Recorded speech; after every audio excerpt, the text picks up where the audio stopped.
ഈ വീഡിയോയിൽ കാണുന്ന ദൃശ്യങ്ങളെ വിശ്വാസത്തിലെടുക്കാൻ കഴിയുമെങ്കിൽ അയാളൊരു മോഷണം ചെയ്തിട്ടുണ്ടെന്ന് നമുക്ക് നിസ്സംശയം പറയാൻ കഴിയും.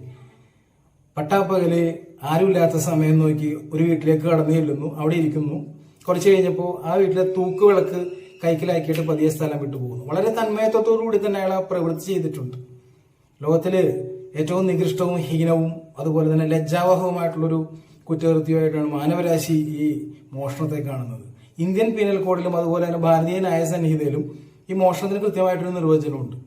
അപ്പൊ ആരുടെയെങ്കിലും ഉടമസ്ഥതയിലോ കൈവശാവകാശത്തിലോ ഉള്ള ഒരു മൂവബിൾ പ്രോപ്പർട്ടി അത് ആർക്കെങ്കിലും ചതിയോടുകൂടി കൈക്കലാക്കണം എന്നുള്ള ഉദ്ദേശത്തോടുകൂടി അതിരിക്കുന്ന ആ ലൊക്കേഷനിൽ നിന്ന്, ആ പൊസിഷനിൽ നിന്ന് ജസ്റ്റ് ഒന്ന് മൂവ് ചെയ്യിച്ചാൽ, ഒന്ന് മാറ്റിവെച്ചാൽ അവിടെ മോഷണമായി.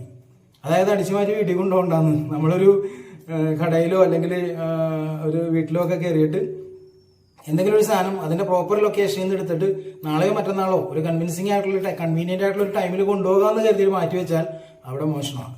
ഒരു മരം മുറിച്ച് നിലത്തിട്ടാൽ അപ്പൊ അത് മൂവബിൾ പ്രോപ്പർട്ടി ആയി, അത് മോഷണം. ഉദ്ദേശം മാത്രം മതി, കൊണ്ടുപോകണമെന്നില്ല. നിലത്ത് വീഴുമ്പോൾ മോഷണമായി. ഒരു പട്ടിനെ നമുക്ക് മോഷ്ടിക്കണം അല്ലെങ്കിൽ ഒരു മൃഗത്തിനെ നമ്മൾ മോഷ്ടിക്കണം. അതിനുവേണ്ടി അതിനെ എന്തെങ്കിലുമൊക്കെ കാണിച്ച് പ്രലോഭിപ്പിച്ച് ഇറച്ചിയോ മീനോ ഒക്കെ കാണിച്ചിട്ട് ആ വീട്ടിൽ നിന്ന് ഇറക്കി കൊണ്ടുപോയി കഴിഞ്ഞാൽ അവിടെ നിന്ന് തുടങ്ങി മോഷണമായി.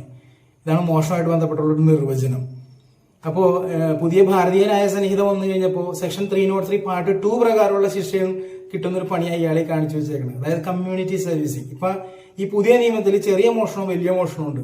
അതായത് 5000 രൂപ വരെ വിലയുള്ള ഒരു പ്രോപ്പർട്ടിയാണ് ഒരാൾ മോഷ്ടിക്കണമെങ്കിൽ അയാൾക്ക് കിട്ടുന്ന മാക്സിമം പണിഷ്മെന്റ് അത് ഏത് സാഹചര്യത്തിലാണെന്ന് ഓർക്കണം.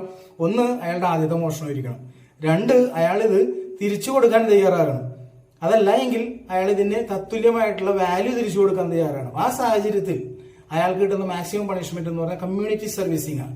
ഏതെങ്കിലും ആശുപത്രിയിലോ അല്ലെങ്കിൽ മറ്റുള്ള സ്ഥാപനങ്ങളിലോ ഒക്കെ വല്ല ക്ലീനിങ്ങോ ഇതൊക്കെ കോടതി പറയുന്നൊരു പീരീഡിൽ അത് ചെയ്യാം, അത്രയേ ഉള്ളൂ. പക്ഷേ പോലീസ് ശ്രദ്ധിക്കേണ്ട ഒരു കാര്യമുണ്ട്.